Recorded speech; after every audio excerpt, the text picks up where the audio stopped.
యోగాతో సంపూర్ణ ఆరోగ్యం కలుగుతుందని ICDS project సిడిపిఓఎం పూర్ణిమ అన్నారు. కాకినాడ జిల్లా జగ్గంపేటలో ఐసీడీఎస్ ప్రాజెక్ట్ ఆధ్వర్యంలో యోగాంధ్ర కార్యక్రమం నిర్వహించారు. ఆమె జగ్గంపేట ఎంపీడీఓ చంద్రశేఖర్ తో కలిసి స్థానిక ఎంపీడీఓ కార్యాలయంలో అంగన్వాడీ కార్యకర్తలు, హెల్పర్లకు, సచివాలయ సిబ్బందికి యోగాపై శిక్షణ ఇచ్చారు. అనంతరం కాకినాడ మెయిన్ రోడ్ వరకు ర్యాలీ నిర్వహించి సెంటర్లో మానవహారం నిర్వహించారు. యోగాతో జీవన శైలిలో మార్పులు చోటు చేసుకుని మనసుకు ప్రశాంతత కలుగుతుందని ఆమె పేర్కొన్నారు.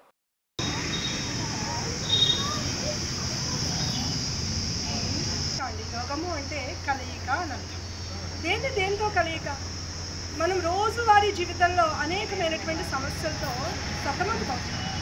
సో అంటే ఇప్పుడు మీరు వచ్చారు, ఈ వర్క్ టెన్షన్ ఈరోజు మీకు ఇక్కడ నిల్చోమన్నారు, చేయమన్నారు కాబట్టి దీన్ని ఒక తప్పదు అనే భావంతోనూ లేదా కాసేపు మనకి వర్క్ ప్రెషర్ నుంచి బయటకు వచ్చామనే భావంతోనూ చేస్తున్నాం.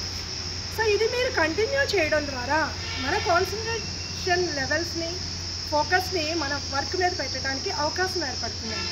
సో రెగ్యులర్గా మన నిత్య జీవితంలో మన పిల్లలు, మన భర్త, మన సంసారం, మన బాస్ వీళ్ళందరూ కాకుండా అసలు ఫస్ట్ యునో యువర్ సెల్ఫ్, మనం ఏంటో మనం ఫస్ట్ తెలుసుకోవాలి.